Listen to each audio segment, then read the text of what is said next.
She was a ship so haunted, the Japanese Imperial Navy declared her sunk on 3 separate occasions. They broadcast her demise over the radio, celebrated her loss, and crossed her name from their ledgers. But they were wrong. Every time they thought they had sent her to the bottom, she would reappear on the horizon, a phantom clad in haze gray, guns bristling and flight deck angled into the wind, ready for another fight. They called her the Gray Ghost. Her own men, with a deep and abiding affection, called her the Big E. Her official name was USS Enterprise, hull number CV-6.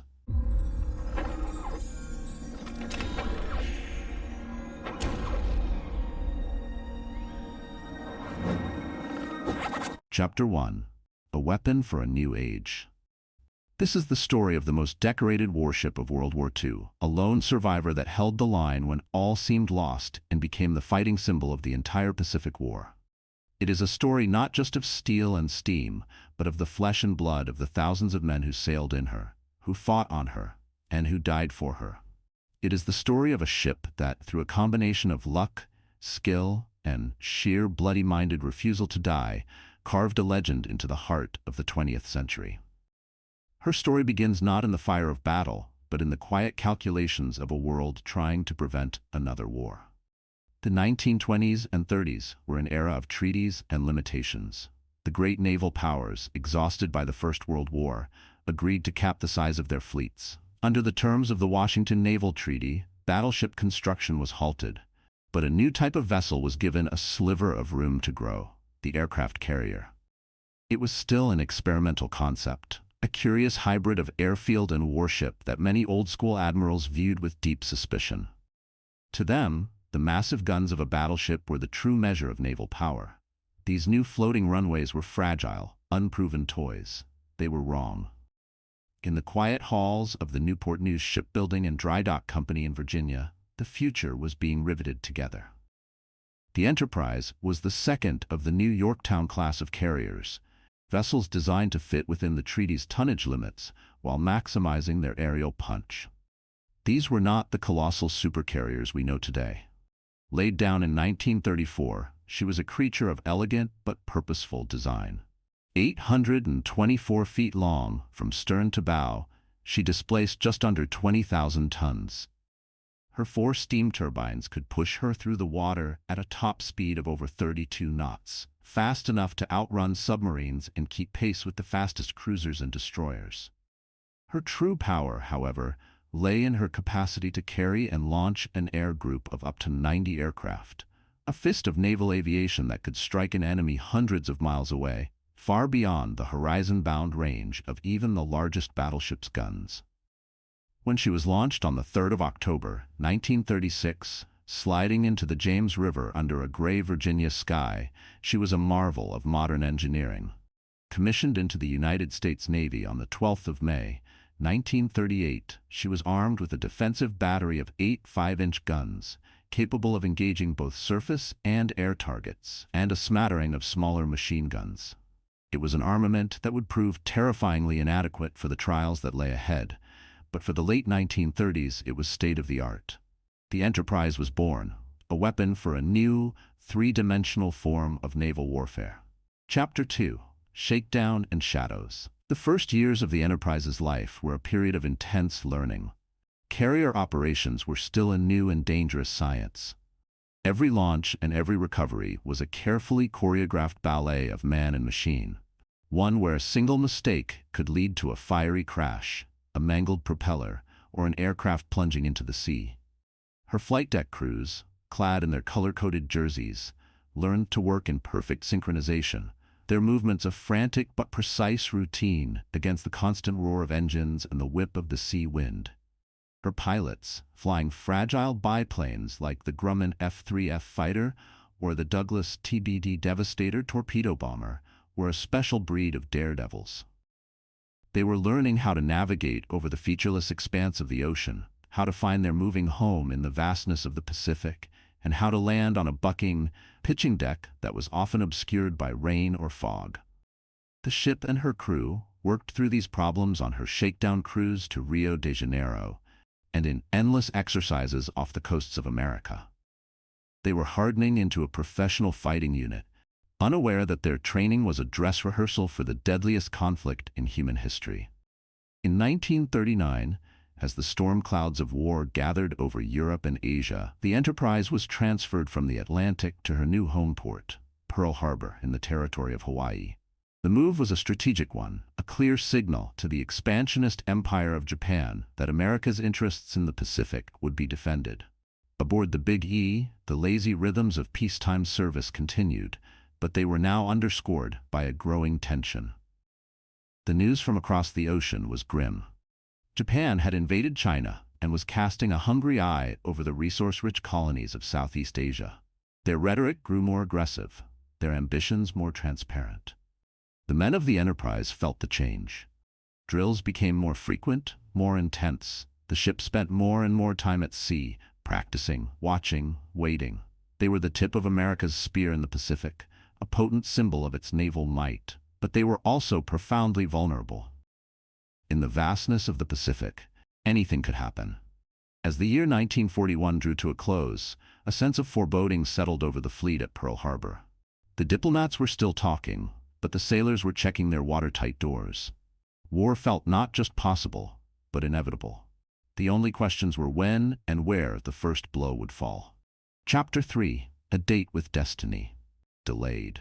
In the final tense days of November 1941, the USS Enterprise was tasked with a critical mission.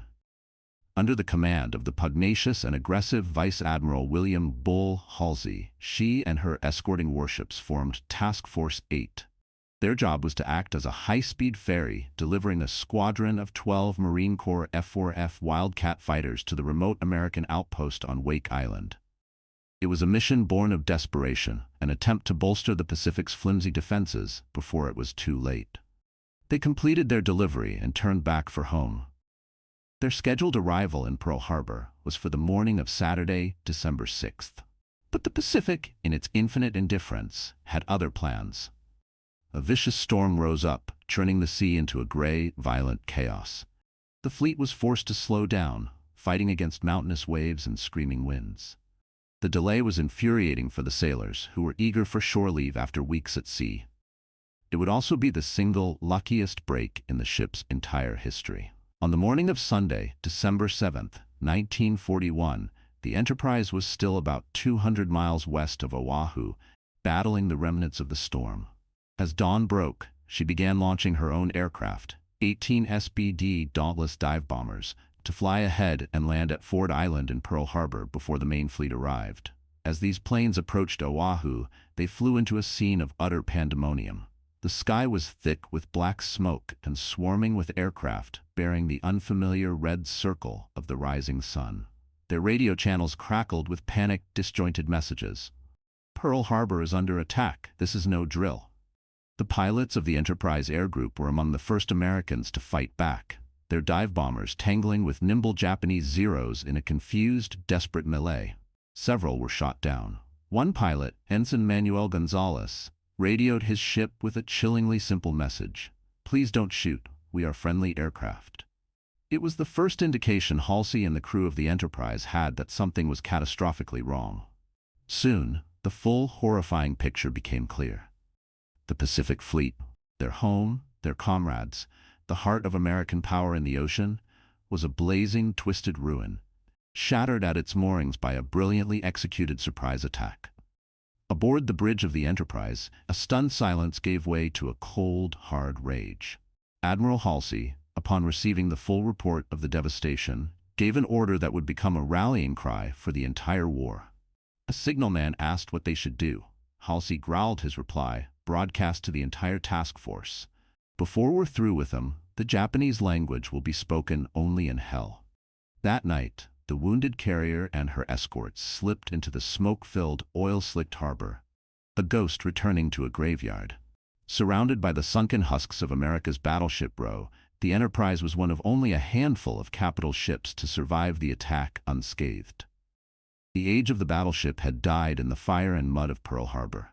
The age of the aircraft carrier had just begun, and the Enterprise was now on the front line. Chapter 4: The First Sting. In the dark weeks that followed Pearl Harbor, America was reeling. The Japanese seemed invincible, sweeping across the Pacific, conquering the Philippines, Malaya, and the Dutch East Indies with terrifying speed. The nation desperately needed a victory, any sign that they could fight back. That sign would come from the flight deck of the USS Enterprise. Under Halsey's relentless command, the Big E became a phantom predator, prowling the Central Pacific. She and her task force were America's only offensive weapon, and Halsey wielded her like a razor. On the 1st of February, 1942, less than 2 months after the attack, Enterprise launched a series of daring raids against the Japanese-held Marshall Islands. Her dauntless dive bombers and Devastator torpedo planes, escorted by Wildcat fighters, struck the enemy bases on Kwajalein, Wacha, and Malolap. The raids were not strategically decisive, but their impact on morale was immense. It was the first time American forces had taken the fight to the enemy, the first time bombs carrying the White Star of the United States fell on Japanese territory. It was a message sent from the flight deck of the Enterprise that America was not beaten. She was bloodied, yes, but she was in the fight, and she was coming for them. The ship followed up with more raids on Wake Island and Marcus Island, jabbing and retreating, keeping the Japanese off balance, forcing them to guess where the Gray Ghost might strike next. The crew, driven by a thirst for vengeance and the iron will of their commander, worked to the point of exhaustion. They were writing the first chapter of America's long, painful road back. Chapter 5, A Most Doolittle Daring. By the spring of 1942, President Franklin D. Roosevelt needed more than just pinprick raids. He needed a spectacular counterpunch, an act of such audacity that it would shock Japan and electrify the American people. He needed to bomb Tokyo. The problem was, Tokyo was thousands of miles away, far beyond the range of any American land-based bomber. The solution was one of the most audacious gambles of the entire war, a plan so risky it bordered on suicidal. The plan called for 16 U.S. Army Air Force's B-25 Mitchell medium bombers, much larger than any aircraft designed to operate from a carrier, to be loaded onto the deck of an aircraft carrier.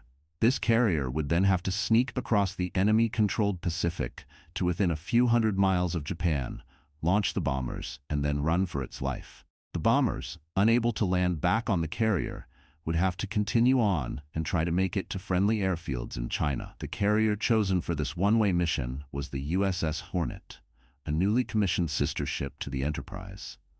But the mission was far too dangerous for one carrier to attempt alone. She needed protection.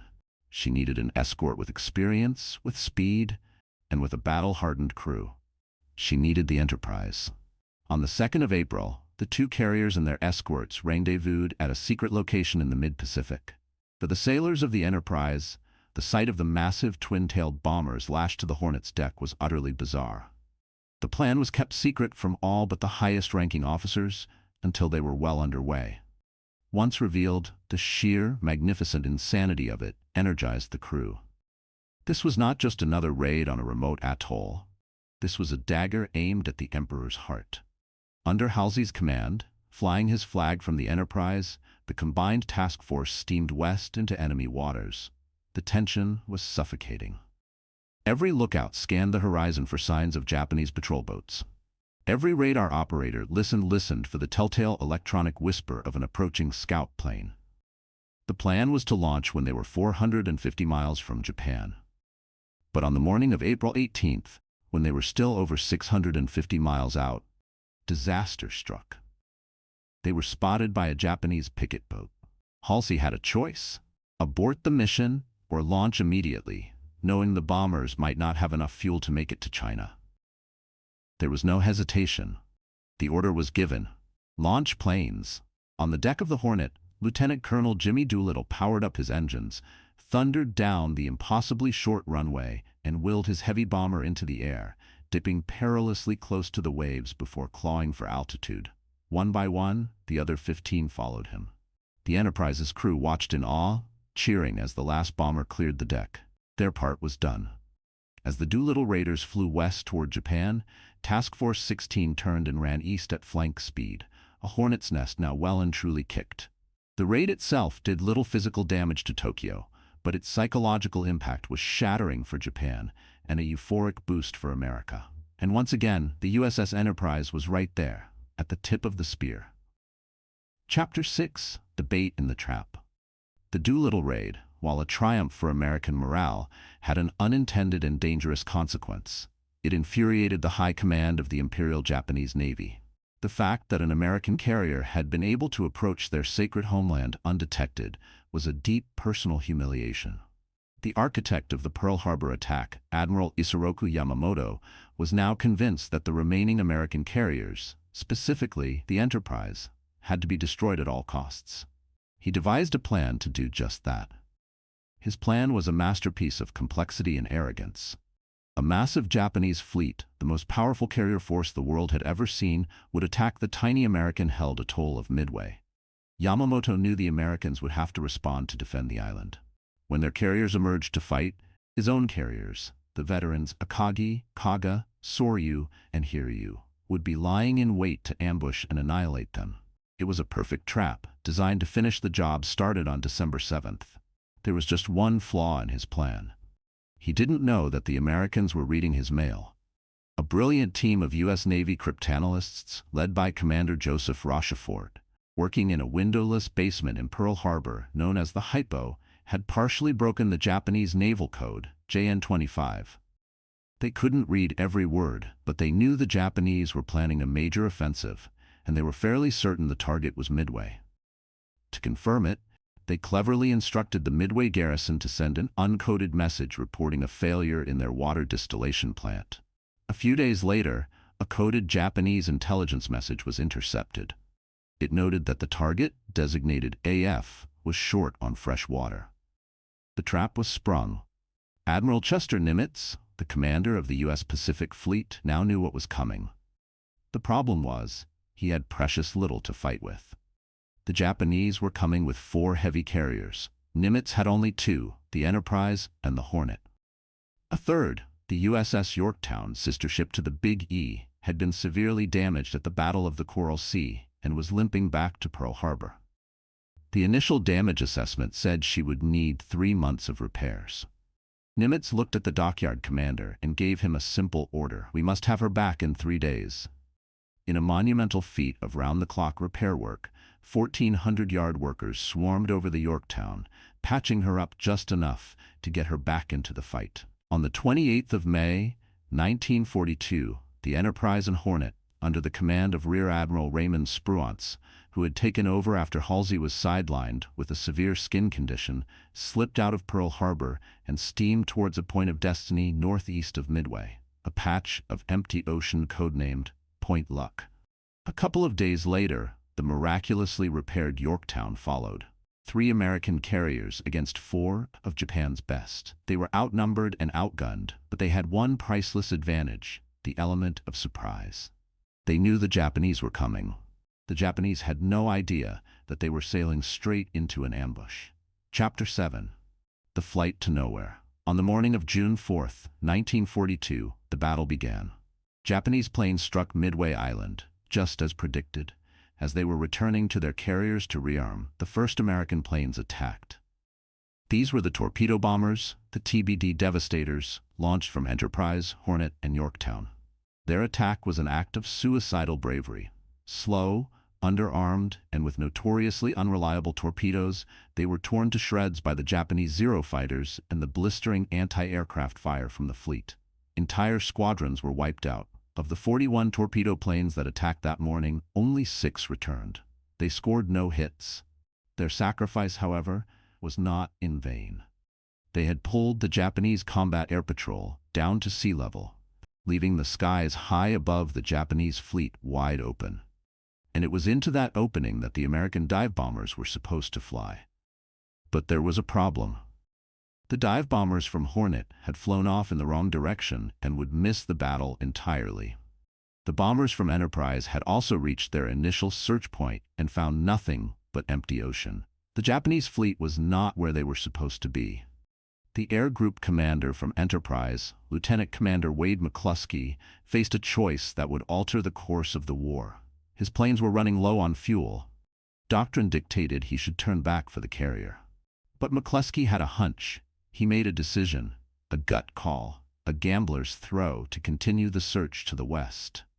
It was a flight into nothing, burning precious fuel with every passing second, with no guarantee of finding anything. As his pilots nervously checked their fuel gauges, their hopes dwindling, McCluskey spotted a lone Japanese destroyer, the Arashi, speeding north. The destroyer had been chasing off an American submarine and was now racing to rejoin its fleet. McCluskey changed course to follow it. He was betting the fate of his squadron, and perhaps the entire battle, on the wake of that single ship. This is the moment where history balanced on a razor's edge. To understand what happened next, you have to understand what it was like to be a dive bomber pilot in a Douglas SBD Dauntless. It was nicknamed Slow but Deadly, and it was the single most important aircraft in the Pacific Theater in 1942. Sitting in the cramped cockpit thousands of feet above the ocean, the pilot and his rear gunner were encased in a greenhouse of plexiglass. Their job was to fly directly over a heavily armed, maneuvering enemy warship, and then, quite literally, fall on top of it. The attack was a brutal, physical ordeal. The pilot would roll the Dauntless onto its back, pull the nose through the horizon, and begin a 70-degree near-vertical dive. The wind screamed past the canopy, the plane shaking violently as it accelerated towards terminal velocity. The pilot used perforated dive brakes to keep the speed manageable, allowing him to aim. He wasn't aiming a missile from miles away. He was aiming the entire aircraft, using a simple gun sight to place the nose of his plane directly on the target below. The Japanese carrier would be twisting and turning, its decks erupting in flashes of anti-aircraft fire, the tracers reaching up like fiery claws.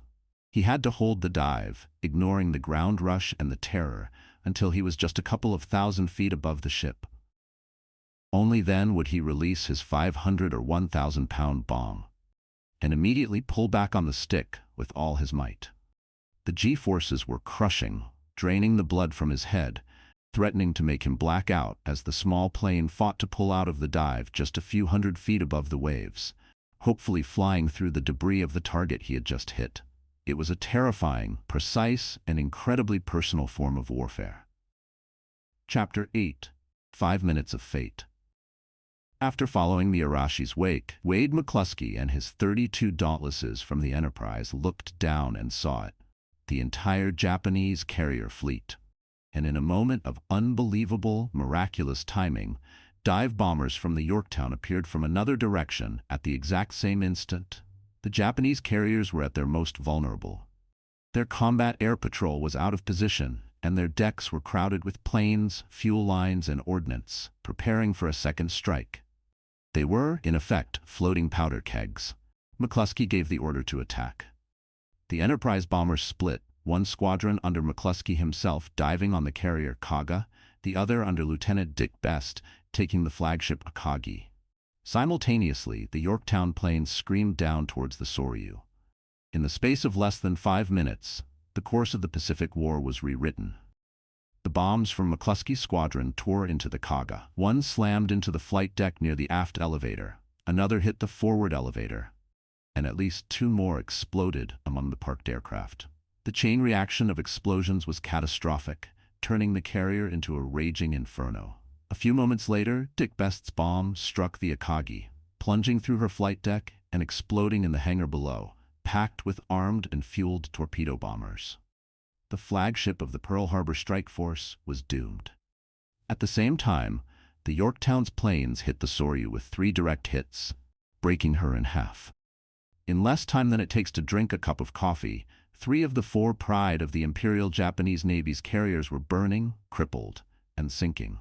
Only one, the Hiryu, escaped the initial attack.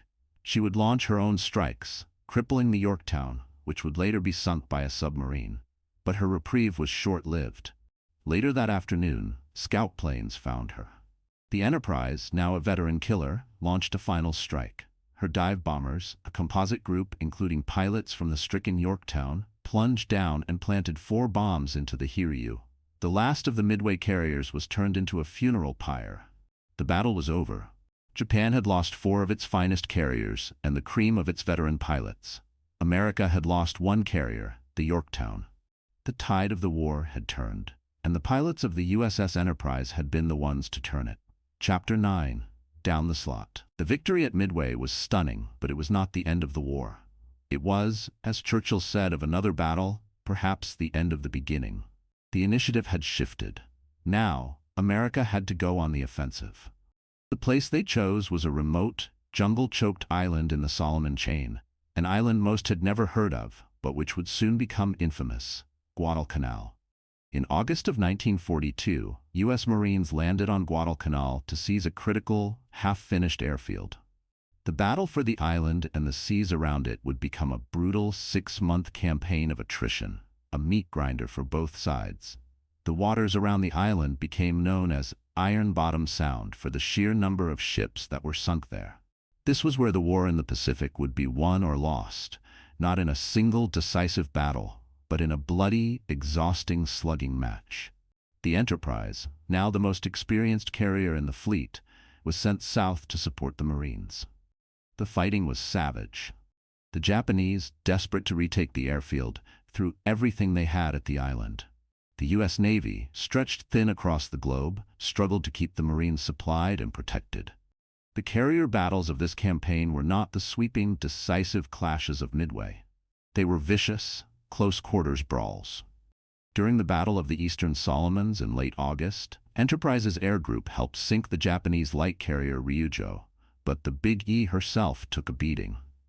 3 direct bomb hits killed 74 of her crew, wounded 95, and left her badly damaged. She was forced to withdraw for repairs. The war of attrition was taking its toll. The Navy was losing ships faster than it could replace them. First, the carrier Wasp was sunk by a submarine. Then the Saratoga was torpedoed and put out of action for months. The margin of American naval superiority was becoming terrifyingly thin. Chapter 10: Trial by Fire at Santa Cruz. By October 1942, after hasty repairs in Pearl Harbor, the Enterprise was back in the fight. She and her sister ship, the Hornet, were now the only 2 operational American carriers in the entire Pacific theater. They were sent to intercept a powerful Japanese fleet steaming to support a final, massive ground assault on Guadalcanal. The clash came on October 26th, near the Santa Cruz Islands. The Battle of Santa Cruz was one of the most violent carrier duels of the war. Air groups from both sides found the enemy fleets at roughly the same time, and the result was a frantic exchange of devastating blows. The Enterprise and Hornet air groups managed to inflict severe damage on the Japanese carriers Shokaku and Zuiho, but the Japanese struck back with ferocity and skill. The Hornet was hit first, struck by a coordinated attack of bombs and torpedoes. She was crippled, dead in the water, and burning furiously.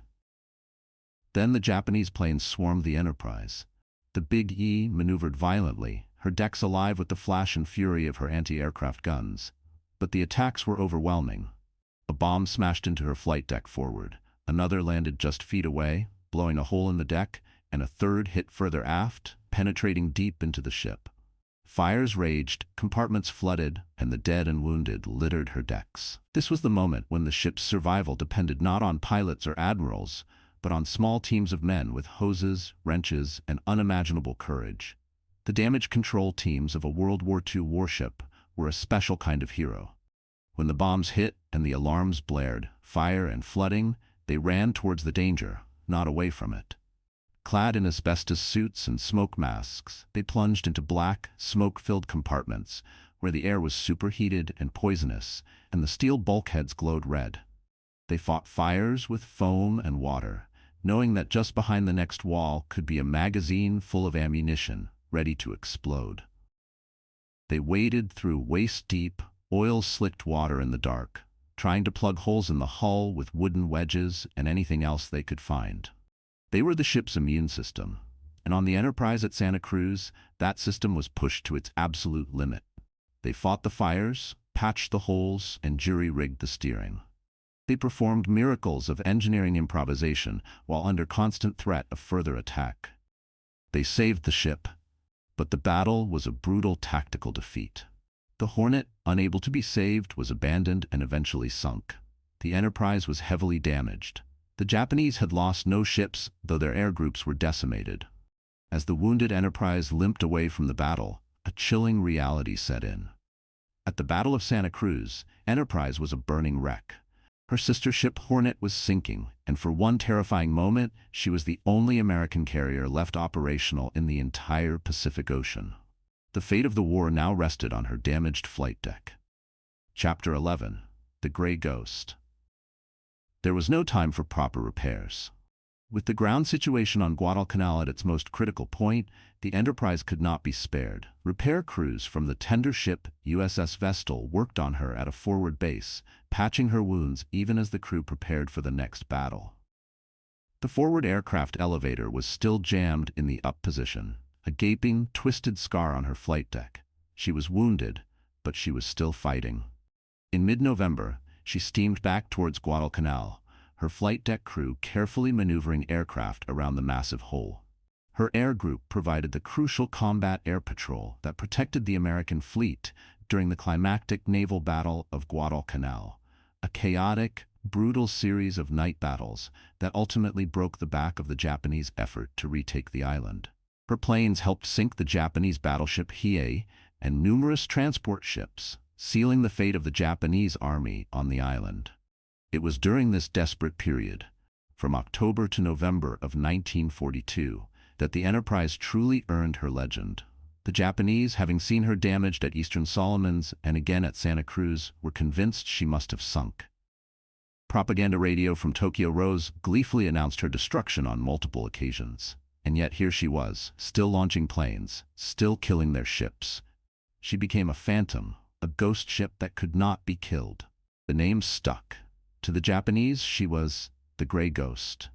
To her crew and the entire U.S. Navy, she was the ship that held the line when there was no one else. She had faced the best of the Imperial Japanese Navy, and though battered and bleeding, she was the last one standing. Chapter 12. Forged anew. By the end of 1942, the crisis had passed. The battle for Guadalcanal was won, and new American ships and planes were finally beginning to pour into the Pacific. The wounded but triumphant Enterprise could at last be sent home for a proper overhaul. She steamed under the Golden Gate Bridge into San Francisco Bay, her battle scars visible to all, a symbol of the Navy's sacrifice and resilience. From there, she went to the Puget Sound Navy Yard in Washington for a complete refit. The ship that emerged from the yard in mid-1943 was a far more formidable weapon than the one that had fought at Midway and Santa Cruz. The lessons learned in those bloody battles had been translated into steel. The most visible addition was a massive anti-torpedo blister fitted to her hull, designed to absorb the impact of submarine attacks. Her defensive firepower was increased exponentially. The old 1.1-inch machine guns, which had proven largely useless, were gone. In their place were dozens of new guns, twin and quadruple mounts of 40mm Bofors cannons, and a swarm of 20mm Oerlikon cannons. These weapons threw up a wall of explosive shells that could shred an attacking aircraft. She was also fitted with new, more advanced radar systems, giving her the electronic eyes to detect enemy attacks sooner and direct her fighters more effectively. The Enterprise had been forged anew in the fires of the shipyard, tougher, deadlier, and ready for the next phase of the war. Chapter 13. The Great Marianas Turkey Shoot. When the Enterprise returned to the Pacific in late 1943, the war had transformed. She was no longer a lone wolf. She was now part of the massive Fifth Fleet, a naval armada of unprecedented power, designated Task Force 58. This fleet was the engine of the American island-hopping campaign across the Central Pacific. The Big E took part in a relentless series of operations, striking Japanese bases at Truk Lagoon, the Gibraltar of the Pacific, and supporting the invasions of the Marshall and Caroline Islands. Her greatest test in this new war came in June of 1944. As American forces prepared to invade the Mariana Islands, including Saipan, the Japanese mobile fleet sailed out for one more decisive battle. They hoped to use their new, longer-range aircraft to attack the American carriers from a distance, then land on nearby islands to refuel and rearm before striking again. The result was the Battle of the Philippine Sea. What the Japanese admirals didn't count on were the vast improvements in American technology and training. The fleet was protected by a screen of radar-equipped destroyers and cruisers, giving them early warning of the approaching Japanese formations. And waiting for those formations were the new American fighter planes, the Grumman F-6F Hellcat. Flown by well-trained, combat-experienced pilots, the Hellcats were more than a match for the Japanese Zeros. On June 19, 1944, the battle began. Japanese attack waves were detected by radar hundreds of miles out. The Hellcats from Enterprise and the other 15 carriers of the task force swarmed up to meet them. The result was a slaughter. The American pilots, with grim humor, dubbed it the Great Marianas Turkey Shoot. They shot down wave after wave of Japanese planes, which were flown by inexperienced pilots who stood no chance. Over 300 Japanese aircraft were shot down on that one day alone, for the loss of only a handful of American planes. The air groups from Enterprise were in the thick of it, their Hellcat pilots racking up kill after kill. The battle wasn't over. Admiral Spruance, in a controversial but ultimately wise decision, chose not to chase the retreating Japanese fleet that night, fearing a trap. The next day, however, American scouts found them. A massive, long-range strike was launched at the extreme edge of the plane's endurance. The dive bombers and torpedo planes, including those from Enterprise, found the enemy fleet and managed to sink the carrier Hio and damage others.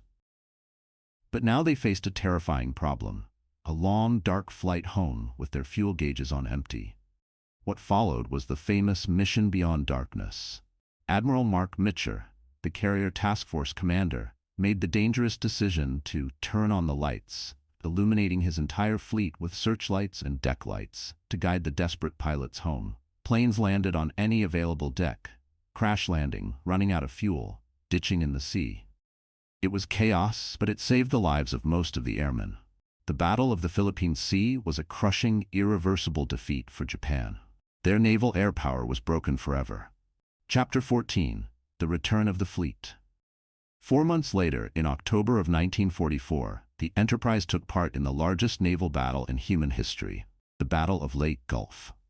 This was Japan's final, desperate gamble. A complex plan involving multiple fleets to try and destroy the American amphibious forces landing in the Philippines. The battle was a sprawling, chaotic affair, fought over hundreds of thousands of square miles of ocean. The Enterprise, now part of Halsey's Third Fleet, was in the main carrier group.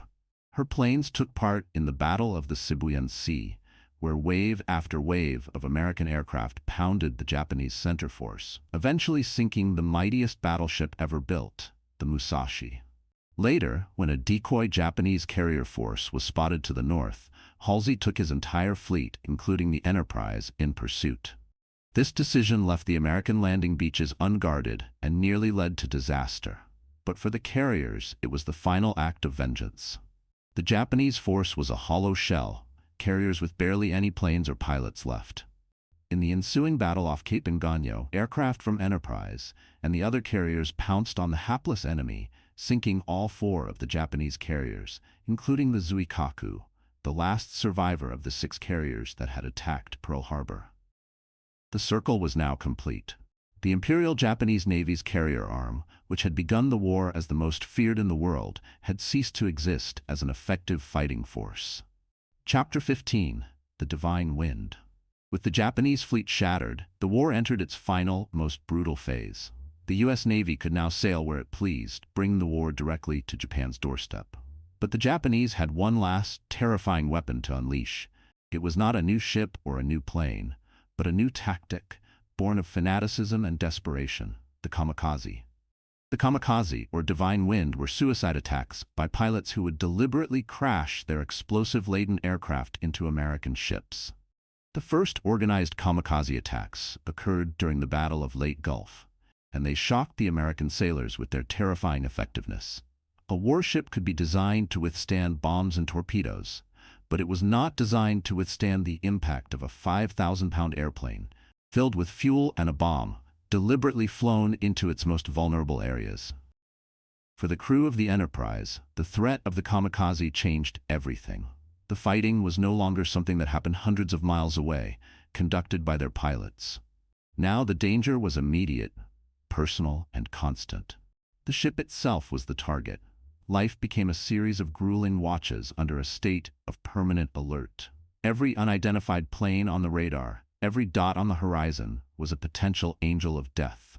The ship's gunners, the men manning the Bofors and Oerlikons, became the last line of defense, their eyes constantly scanning the skies, their fingers on the triggers, knowing that a moment's hesitation could mean death for everyone. The psychological toll was immense. The stress of constant, imminent danger frayed the nerves of even the most veteran sailors. In the quiet moments between attacks, men would write letters home, their words betraying a deep weariness and a stark understanding of their own mortality. One sailor from Enterprise wrote to his family, "I don't know if I'll ever see a tree again. All I see is gray steel and gray water." Another wrote, "We live with death every day. You try not to think about it, but it's always there, in the back of your mind. You see the flash on the horizon, and you just pray it's not your turn." This was the grim reality of life on the Big E, as she supported the bloody invasions of Iwo Jima and Okinawa in the spring of 1945. She had survived carrier duels and battleship salvos. But now she faced a threat that aimed not just to sink her, but to purify itself in her destruction. Chapter 16. One Last Scar.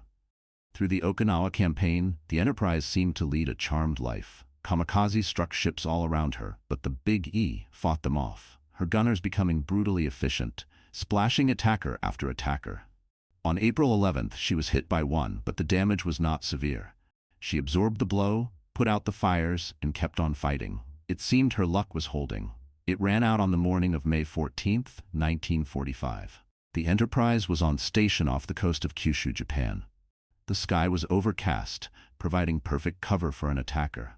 A single Japanese Zero fighter, flown by Lieutenant Junior Grade Shunsuke Tomiyasu, emerged from the clouds. He dove straight for the Enterprise. The ship's guns opened up, a deafening roar of defiance, throwing a storm of steel into the sky. But the Zero kept coming, jinking and weaving through the flak with incredible skill. The plane roared over the flight deck, aimed directly at the forward aircraft elevator. At the last possible second, Tomiyasu released his bomb and then crashed his plane into the deck at the exact same spot. The explosion was immense. A massive ball of fire erupted from the ship, sending a column of black smoke thousands of feet into the air. The 500-pound bomb, delayed action, plunged down 4 decks before exploding deep within the ship. The entire forward elevator, a 42-ton slab of steel, was blown 400 feet into the air, twisting like a leaf before crashing into the sea. The flight deck was a gaping, twisted hole. Fires raged below decks, and the forward part of the ship was plunged into darkness.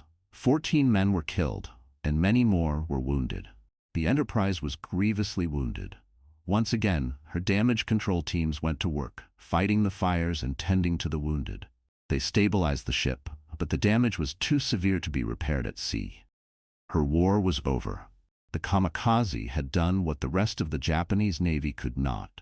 It had finally knocked the USS Enterprise out of the fight. Chapter 17, Homeward Bound. As the crippled carrier began her long, slow journey home to the United States for repairs, the war in Europe ended.